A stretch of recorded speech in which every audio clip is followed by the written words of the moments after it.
तो बढ़ते हैं अगली खबर की ओर, और अगली खबर बड़ी इंटरेस्टिंग हो और बिहार के लिहाज से और राजनीति के बिहार के राजनीति के हिसाब से बड़ी कहीं ना कहीं आरजेडी के लिए बड़ी चिंताजनक बात है, क्योंकि आरजेडी ने कल एक पत्र जारी किया।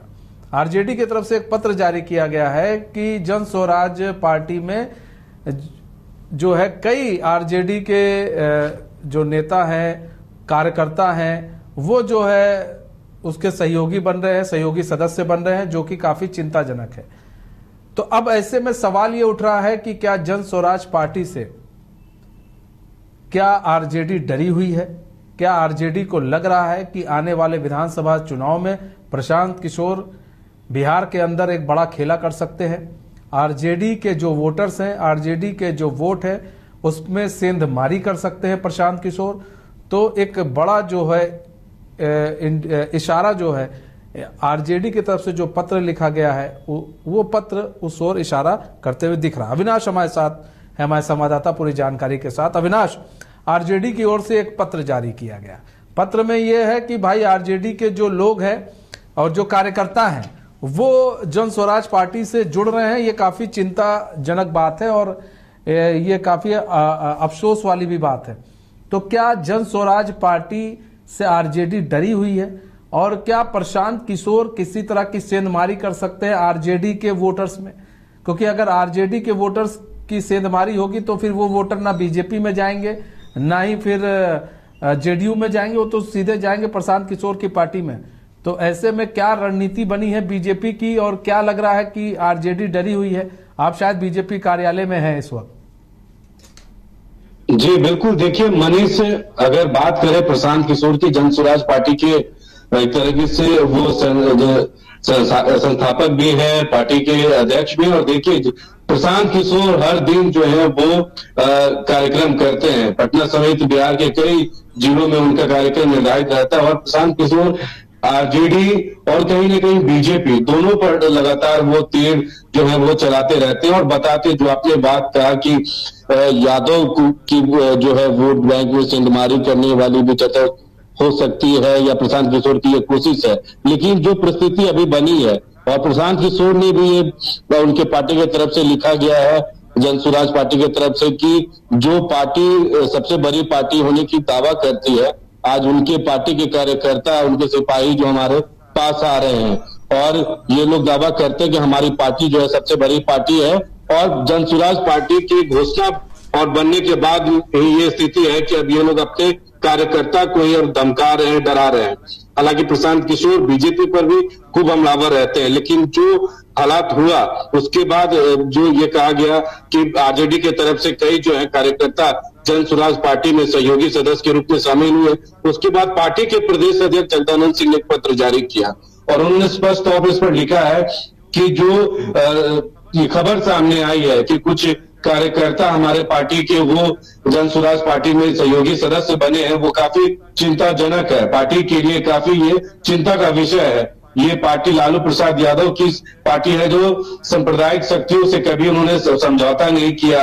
ये कर्पूरी ठाकुर और ऐसे बड़े नेताओं को लेकर उन्होंने चर्चा किया कि, और ऐसे में अगर कोई दल विरोधी वाला काम करता है तो उन समुचित कार्यकर्ताओं पर सख्त कार्रवाई होगी।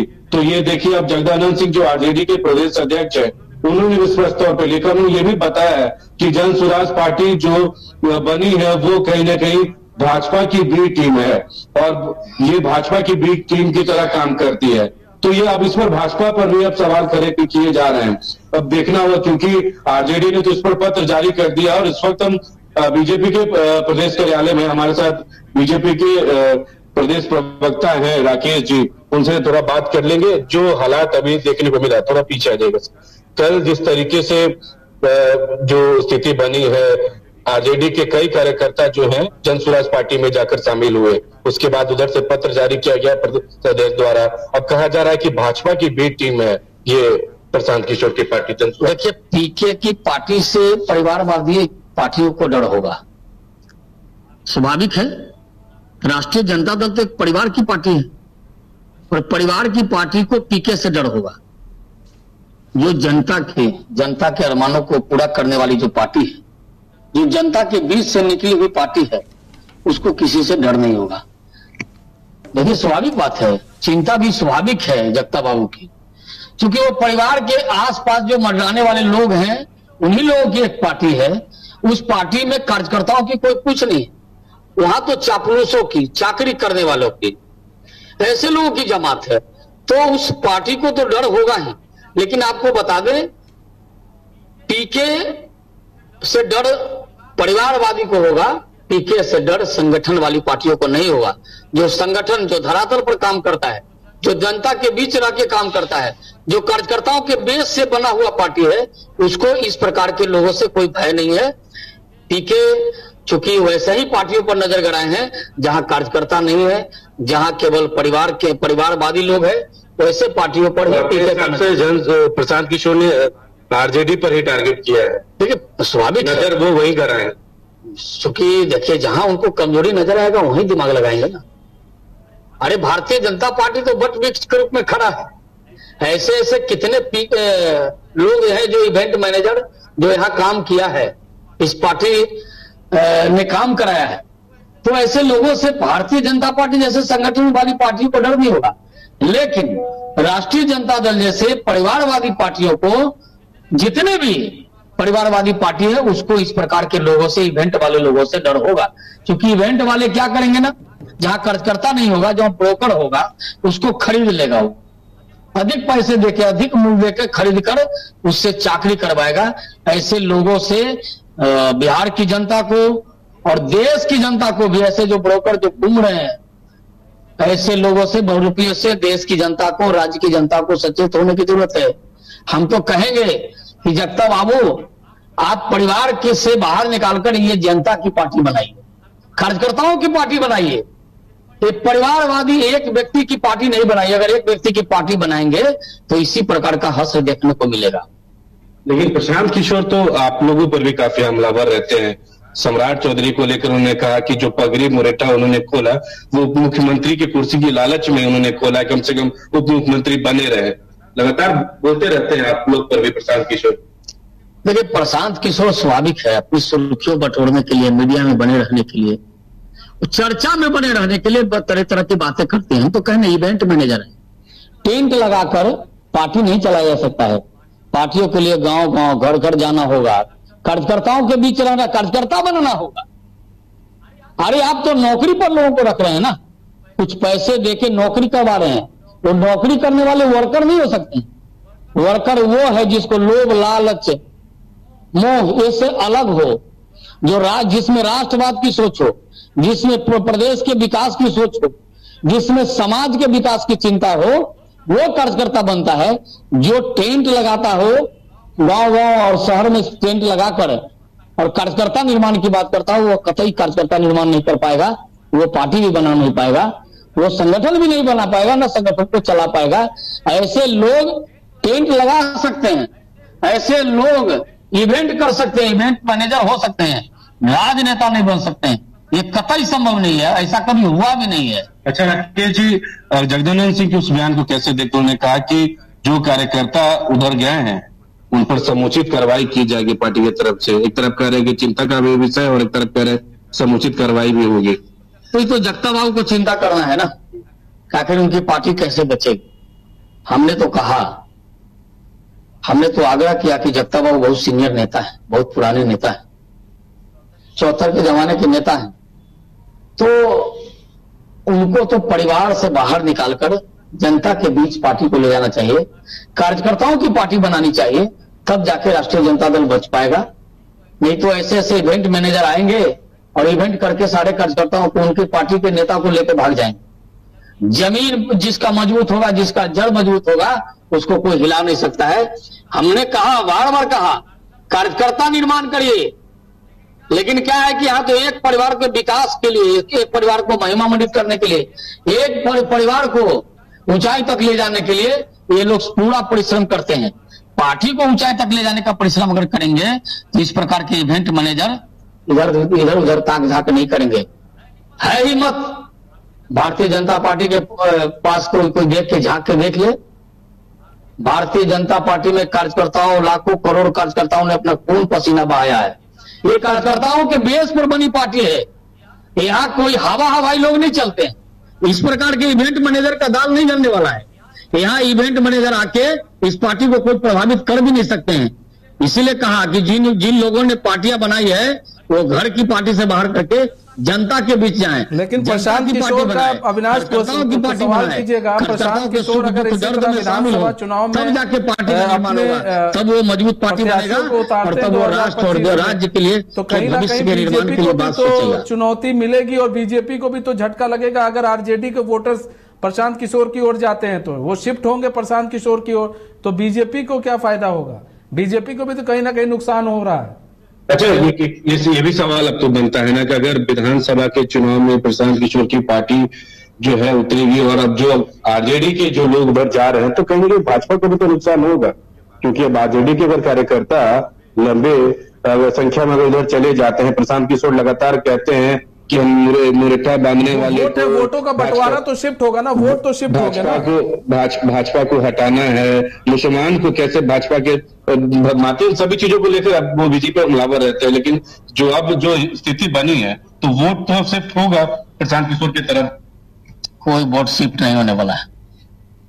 कुछ लोभी लालची लोग उनके पास जा सकते हैं, लेकिन जिसको बिहार की चिंता है, जिसको इस देश की चिंता है, देश के विकास की चिंता है, जो बिहार को विकसित राज्यों की श्रेणी में देखना चाहते हैं, बिहार में विकास देखना चाहते हैं, बिहार में उद्योग धंधा कैसे बढ़े ये चाहते हैं, वो कभी भी इस प्रकार के लोगों के भ्रम जाल में नहीं फंसने वाले। ये लोग क्या है, जाल बिछाता है और उस जाल में जो फंस जाएगा उसकी राजनीति की गाड़ी नहीं चल पाएगी, उसकी राजनीति की नाव नहीं चलने वाली है, वो बीच नदी में फंस जाएगी। इसलिए बता दें कि ऐसे लोग राजनीति करने के लायक नहीं है। ये लोग इवेंट कर सकते हैं, बड़े बड़े इवेंट करवा सकते हैं, लोगों को सब्जबाग दिखा सकते हैं, लोगों को सपने दिखा सकते हैं। इन लोगों ने यही काम किया है, यही काम तो लोगों को सपने दिखा सकते हैं। उसी सपने की वजह से तो इस बार बीजेपी पूर्ण बहुमत में नहीं आई, उसी सपनों की वजह से तो नहीं आई। आरक्षण का मुद्दा काफी जो है उठाया गया, प्रशांत किशोर भी उठा रहे हैं, तो क्या इस बार भी अगर विधानसभा चुनाव में अगर आरक्षण का मुद्दा फिर से उठाते हैं प्रशांत किशोर तो नीतीश कुमार गिर जाएंगे। तो ऐसे में क्या रणनीति क्या है, प्रशांत किशोर के खिलाफ कोई रणनीति बना रहे हैं या फिर नहीं? लोगों को ठगने का काम उन्हें हल्के में ले रहे हैं कोई, क्योंकि आप लोग प्रशांत किशोर को हल्के में ले रहे हैं या फिर कोई रणनीति बना रहे हैं, क्योंकि जो स्थिति है रणनीति तो बनाना ही हो, क्योंकि आरक्षण के मुद्दा को लेकर भी उठा रहे हैं। और जो सपने की बात आप कर रहे हैं, ये भी आप लोग कह रहे थे कि 400 पार होगी, लेकिन वैसा कुछ हुआ नहीं। तो विधानसभा चुनाव में इम्पैक्टफुल होंगे प्रशांत किशोर, आप लोग का क्या रणनीति कुछ होगा उनके? देखिए, उनसे कोई इफेक्ट पड़ने वाला नहीं, क्योंकि आरक्षण का भी मुद्दा उठाएंगे, लगातार उठा भी रहे। अरे जो मुद्दा उनको उठाना है उठाए। क्या किया है इस राज्य के लिए? कुछ किया है क्या? देश से इवेंट के नाम पर करोड़ रुपया बनाने वाले अब चले हैं समाज सेवा करने के लिए। कोई समाज ऐसा व्यक्ति समाज सेवी हो ही नहीं सकता है जो पहले करोड़ रुपया जमा कर लिया हो। वैसे लोग समाज सेवी नहीं हो सकता है। जिसको राज्य की चिंता होगा करोड़ रुपया के फेर में नहीं पड़ने वाला है, वो इवेंट नहीं कर सकता है। राजनीतिक पार्टियां चलाने के लिए इवेंट नहीं करना पड़ता है भाई, राजनीतिक पार्टी चलाने के लिए सोशल वर्क करना पड़ता है। आप इन पर भी लगता है कि ये भी इवेंट करती है, बीजेपी भी तो इवेंट ही करती है, समझना पड़ता है। जो आरोप कठिनाइयों किशोर पर लगा रहे हैं वो आरोप तो इन पर भी लगता है। लेकिन यही आरोप आप लोगों पर भी लगता है कि बीजेपी जो है इवेंट करने की काम बहुत अच्छे तरीके से करती है, एड खूब करती है। बीजेपी की पार्टी एडवर्टाइजमेंट में एकदम नंबर 1 है, इवेंट करवाने में नंबर 1 है। प्रशांत किशोर आए दिन बोलते हैं, आरजेडी की तरफ से भी कहा जाता है। अभी तो कुछ दिन 2-4 दिन हुए हैं अभी राजनीति में कदम बढ़ाए हुए। 50 वर्षों तक भारतीय जनता पार्टी, अटल जी अडवाणी जी जैसे लोग 50 वर्षों तक सदन में बैठ के प्रतीक्षा करते रहे। एक दिन में भारतीय जनता पार्टी नहीं बनी है, वो पीके को समझना होगा। कहेंगे तो कुछ किताबें उनको दे देंगे, पंडित दीनदयाल उपाध्याय की किताब को पढ़े, श्यामा प्रसाद मुखर्जी के बारे में जाने, हमारे पार्टी के राष्ट्रीय अध्यक्ष, राष्ट्रीय महामंत्री ने, जनसंघ के निर्माताओं ने अपनी जान की कुर्बानी दी है, तब जाके ये पार्टी खड़ा हुआ है। ये पीके जैसे लोग नहीं थे, उन्होंने देश की, कश्मीर की आजादी के लिए, कश्मीर को पूरा हक दिलाने के लिए अपने प्राणों की आहुति दिया। संगठन के विस्तार के लिए, भारत को विकास के क्षेत्र में आगे बढ़ाने के लिए, राज्यों को मजबूत बनाने के लिए और समाज के अंतिम पायदान पर व्यक्ति के पास विकास की किरण पहुंचाने के लिए इन लोगों ने अपनी जान की आहुति दी। क्या पीके से हो पाएगा? क्या ये पीके कर पाएंगे? उन लोगों ने करोड़ों रुपया बनाने की चिंता नहीं किया। हमने 50 वर्ष तक इस देश में प्रतीक्षा किया है, देश की जनता के बीच गया है, उनके सुख दुख में शामिल हुआ है, वर्षों संघर्ष किया है। हमारे हजारों कार्यकर्ता संघर्ष में मारे गए हैं, तब जाके ये पार्टी खड़ा हुई है। ये टेंट लगा के पार्टी खड़ा नहीं हुई है। हम लोग टेंट नहीं लगाते थे, हमारे नेता अपने से दरी बिछाते थे, अपने ही रिक्शे साइकिल पर माइक बांध के प्रचार करते थे और खुद के भाषण देते थे। होगा संभव? ये होगा पीके से? बड़ी बड़ी बातें तो कर सकते हैं। तो चुनौती आप लोग के लिए चुनौती नहीं है प्रशांत की? तो हमारे लिए कौन सी चुनौती होंगे? हमारे लिए नहीं चुनौती है। हर दिन संकल्प ले रहे हैं कि भाजपा को हटा देना है इस बार, और जनता को मूर्ख बनाती है भाजपा और ये नीतीश की सरकार, दोनों पर हमलावर रहते हैं। और जनता मूर्ख बने, अगर जनता को थोड़ा भी अगर मूर्खतापन से बाहर निकलना है तो इन दोनों की सरकार को गिराना होगा। कहीं ना कहीं वो चाहते हैं कि उनकी पार्टी जो है मुख्य धारा में आए बिहार में। देखिए, वो सपने पाले, लेकिन सपने भी साइज के देखने चाहिए। सपने को हकीकत बनाने में काफी वक्त लगता है, उस पर काम करना होता है। हम तो कह रहे हैं, बार बार कह रहे हैं, भाड़े पर लोगों को बुला लीजिए, टेंट लगा दीजिए, 2 दिन अपना प्रवचन कर दीजिए। उस प्रवचन से पार्टी नहीं बनती है। पार्टी तो त्याग तपस्या से बनती है, लोगों के सुख दुख में शामिल होने से बनती है। भाड़े पर लोग लगा के पार्टी नहीं चला सकते हैं। न भाड़े के टेंट लगा के इवेंट वाले और चाहते हैं कि हम पार्टी बना ले, ये संभव नहीं है। लोगों के बीच जाना होगा, लोगों के बीच जाके काम करना होगा। कुछ लोगों को पैसा दे के और कुछ संख्या जुटाकर, और आप चाहते हैं कि पार्टी चला लेंगे। पार्टी चलाना है तो पार्टी बनाना है, तो पार्टियों के लिए बनाने के लिए, चलाने के लिए आपको स्वयंसेवक चाहिए। वैसा स्वयंसेवक चाहिए जो घर की चिंता न करे, जो केवल समाज की चिंता करे, जो परिवार की चिंता करने वाले हैं। परिवारवादी पार्टियों का देख रहे हैं हंस, और ये इनको चिंता है, टेंट लगाओ, इवेंट करो और उसके मैनेजमेंट से सत्ता की कुर्सी पर पहुंचो। ये सब सपना पूरा नहीं होने वाला है। ये सपने धरे के धरे रह जाने वाले हैं। ये सपना कभी पूरा नहीं होगा। अगर आप तो ये भी कह रहे हैं पुल भी ढह रहा है, समाज इस तरह के आरोप जो है वो उठा रहे हैं, समाज के बीच आरजेडी नीतीश पर तमाम तरह के सवाल उठ रहे हैं, उसका किस तरह से जवाब देंगे पब्लिक के बीच? जुटाकर, कुछ लोगों को जुटाकर। लेकिन दिखाते रहते हैं प्रशांत किशोर, अभी जो पुल गिर रहा है उस पर भी खूब जो है वो भड़क रहे हैं सरकार पर, नीतीश कुमार पर और तेजस्वी पर। आप लोगों पर भी जो है लगातार निशाना है। लॉ एंड ऑर्डर पर लगातार प्रशांत किशोर बड़ी बड़ी बातें कह रहे हैं और कह रहे हैं कि कानून व्यवस्था जो है बिल्कुल खत्म है बीजेपी और जेडीयू के राज्य में। क्या कहेंगे उसको लेकर? देखिए, जिनको कुछ काम करना नहीं है या काम किया नहीं, टेंट लगाकर पीछे 2 एसी लगाकर बड़ी बड़ी बातें करना बड़ी आसान होता है, लेकिन काम की जमीन पर काम करने के लिए काफी मशक्कत करना पड़ता है। जो काम करते हैं वो बोलते नहीं। पुल गिर रहा है ना, लॉ एंड ऑर्डर बिगड़ रहा है ना, इसको तो मानते ही है ना। इस बात को आप मानते हैं ना कि पुल जो है बिहार में गिर रहा है? 20 दिनों के भीतर करीब 2 दर्जन के पुल जो है पुल वो गिरे। इस बात में तो सच्चाई है राकेश जी?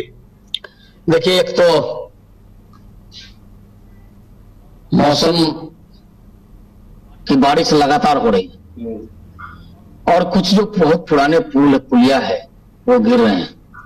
अंग्रेजों के जमाने के पुल कैसे खड़े? हमारी सरकार सजग है। अंग्रेजों के जमाने के पुल कैसे खड़े? मरम्मत, और खास करके जिन लोगों जो लोग अंग्रेजों के जमाने में बने पुल अभी तक खड़े हैं। अरे आप तो अंग्रेजों के जमाने के पुल की बात करते हैं। कांग्रेस के जमाने में राजेंद्र पुल, ये गांधी सेतु बना था और 20 वर्ष भी नहीं बीते थे और जर्जर स्थिति में हो गई थी। अभी तक तो गिर गई होती। अगर देश में नरेंद्र मोदी की सरकार नहीं बनी होती, भारतीय जनता पार्टी एनडीए की सरकार नहीं बनी होती, तो शायद गांधी सेतु भी नहीं बचा होता। याद करिए उस जमाने में पथ निर्माण मंत्री होते थे इलियास हुसैन, उन पर आरोप लगा था, आरोप लगा नहीं था, अलकतरा तक पी जाने का आरोप था। जो पुल गिर रहा है उसकी आखिर कौन जिम्मा होंगे, कौन जिम्मेवारी इसके लिए? क्योंकि पुल लगातार गिर रहे हैं, हर दिन खबर आ रही है कि आज फलाना जिले में पुल गिरा, आज मधुबनी में, आज मुजफ्फरपुर में, ऐसे हर जिले में लगातार खबर। देखिए जो भी उसमें दोषी अधिकारी है सबको, सब पर कार्रवाई भी हो रही है। हमने हजारों पुल बनाया है बिहार में, आगे भी पुल बनाएंगे। जो पुल गिरा है उसको भी बनाएंगे, पुल आगे भी पुल बनाएंगे, लेकिन गुणवत्ता की चेकिंग नहीं की जाएगी नेताओं के द्वारा, बस ठेकेदारों को दे दिया जाएगा काम। बहुत बहुत धन्यवाद अविनाश, बहुत बहुत धन्यवाद अविनाश हमारे साथ जुड़ने के लिए, और प्रवक्ता महोदय का भी हमारे साथ जुड़ने के लिए बहुत बहुत धन्यवाद, और तमाम जानकारी अविनाश देने के लिए। तो आपको बता दें कि राष्ट्रीय जनता दल की तरफ से एक लेटर जारी किया गया, जिसमें चिंता उन्होंने जाहिर की है कि भाई जो कार्यकर्ता है वो जन स्वराज पार्टी से जुड़ रहे हैं, उनके सहयोगी बन रहे हैं, सहयोगी सदस्य बन रहे हैं, जो कि चिंता का विषय है। तो कहीं ना कहीं अब ये अनुमान लगाया जा रहा है कि आरजेडी जो है वो डरी हुई है जन स्वराज पार्टी से। फिलहाल हमारे